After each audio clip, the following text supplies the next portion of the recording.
ଯାଉଛି ଯାଉଛି। ଜୟ ଜଗନ୍ନାଥ ସମସ୍ତେ। ଆରେ କାଲି ବୁଧବାର ଥିଲା, ଫୋନ୍ କଲା ମୋତେ ରାତିରେ ମୋ ସ୍ତ୍ରୀ।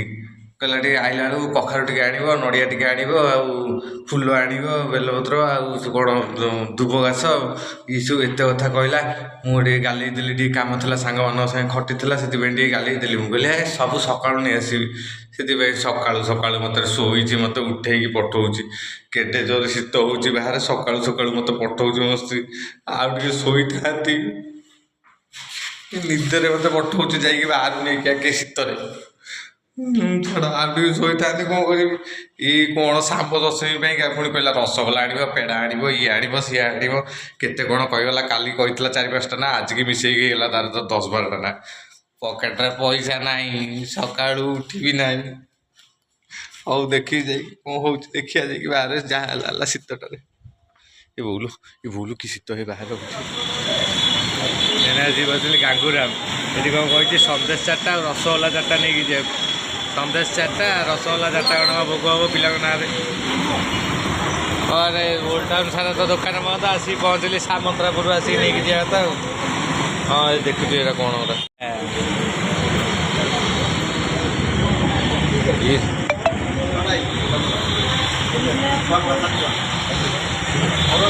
ଯେଉଁ ମିଠା ଆ ଭିତରେ ସନ୍ଦେଶ କେଉଁଟା କି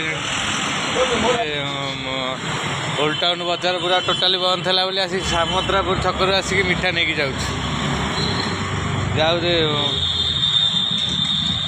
ଯେଉଁ ସକାଳୁ ପଠେଇଥିଲା, ସକାଳୁ ଜାଣିଶୁଣି ଡେରି କରି ଲେଟ୍ କରି 9ଟା କରିଦେଲି। ଯାଇ ତ ଜ୍ୟାକେଟ୍ ପାଇଁ ଯାଇକି ଆଉ ଟିକେ ଶୋଇପଡ଼ିଲି ଗାଲେଇକି ଆଉ। ସେ ପଠେଇଲା ବେଳକୁ ଆଉ ହଁ ଯାଉଛି କହିକି ସୋଫା ତଳେ ସୋଫା ଉପରେ ଶୋଇପଡ଼ିଛି। ଏବେ 9ଟା ବେଳକୁ ଆସିଲି। ଏବେ ଗଲାବେଳକୁ ଦୁର୍ଭାଗ୍ୟ, ଓଲ୍ଡ ଟାଉନ୍ରେ ଟୋଟାଲି ସେ ପ୍ରବାସୀ ଭାରତୀୟ ପାଇଁ ସବୁ ପୁରା ବନ୍ଦ। କିଛି ନାହିଁ, ଫୁଲ ନା ହାଟ ନା ବାଇଗଣ ନା ଶାଗ କିଛି ମିଳିଲାନି। ସେ ସାଆନ୍ତରାପୁର ଛକରୁ ନେଇଗଲି ମିଠା ଆଉ ପରିବା। ଆଉ ପୁଣି ଆଗକୁ ଯିବା, ଆଉ ଟିକେ କ'ଣ ଦେଖିବା। ତୁ ଆସିକି ପୂଜା ସାମଗ୍ରୀ ଦୋକାନରୁ ପୂଜା ସାମଗ୍ରୀ ନେଇକି ପଡ଼ିବାକୁ ପଡ଼ିଲା। ନଡ଼ିଆ ଆଉ କ'ଣ ମୁଆଁ ହାଟ ହେଲା, ଇଏ ହେଲା, ମାନେ ପୂଜା ସାମଗ୍ରୀ ଟିକେ କିଣା ହେଲା, ପୁଣି ଗ୍ରୋସରୀ କିଣା ହେଲା। ମାନେ 4-5ଟା ଜାଗାରୁ ଜିନିଷ କଲେକ୍ଟ କରିକି ଯିବାକୁ ପଡ଼ୁଛି। ଭାବ କେତେ ଅସୁବିଧା ହେଉଥିବ ଗୋଟେ ମଣିଷକୁ। ପ୍ରଥମ ଗଲି ଓଲ୍ଡ ଟାଉନ୍ ହାଟ, ସେଠି ବନ୍ଦ। ଛାଡ଼, ସେଠୁ ବନ୍ଦ ପରେ ଏଠି ସାଆନ୍ତରାପୁର ମିଠା ଦୋକାନ ଗ୍ରୋସରୀ, ପୁଣି ଆସିଲି ଏଠି ପୂଜା ସାମଗ୍ରୀ। ଆହୁରି ରହିଲାଣି ଆମ୍ବ ଡାଳ ହେରିକା ପୁଣି ନେଇନି। ଆମ୍ବ ଡାଳ, ଧୂପ, ବରକୋଳି ପତ୍ର କୁଆଡ଼ୁ ପୁଣି ନେଇକି ଯିବାକୁ ପଡ଼ିବ ଆଉ। ଚାଲ ଦେଖିବା କେଉଁଠି ମିଳୁଛି। ଆମ୍ବ ଡାଳ 2ଟାକୁ ନେବି ବୋଲି ଏ ଗଛରୁ ହାତ ପାଉନି।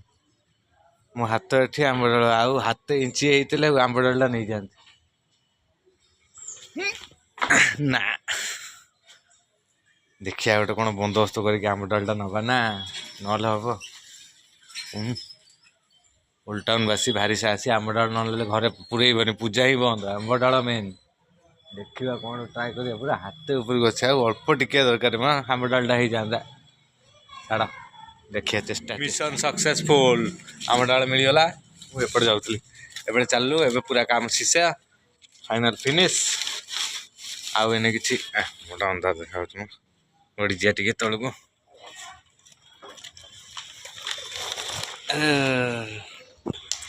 ତ ଏନେ ପୁରା କାମ ଫିନିଶ୍, ପରିବା କମ୍ପ୍ଲିଟ୍, ଗ୍ରୋସରୀ କମ୍ପ୍ଲିଟ୍, ମିଠା କମ୍ପ୍ଲିଟ୍, ଆମ୍ବ ଡାଳ, ଚେର ମୂଳ, ବରକୋଳି ପତ୍ର, ଧନିଆ ପତ୍ର, ଇଏ ପତ୍ର, ଧୂପ ପତ୍ର କମ୍ପ୍ଲିଟ୍, ଗ୍ରୋସରୀ ବି କମ୍ପ୍ଲିଟ୍, ପୂଜା ସାମଗ୍ରୀ ଦୋକାନ, ନଡ଼ିଆ ଭୋଗ କମ୍ପ୍ଲିଟ୍, କଦଳୀ ଫଦଳୀ ସବୁ କମ୍ପ୍ଲିଟ୍, ଆମ୍ବ ଡାଳ ସହିତ କମ୍ପ୍ଲିଟ୍।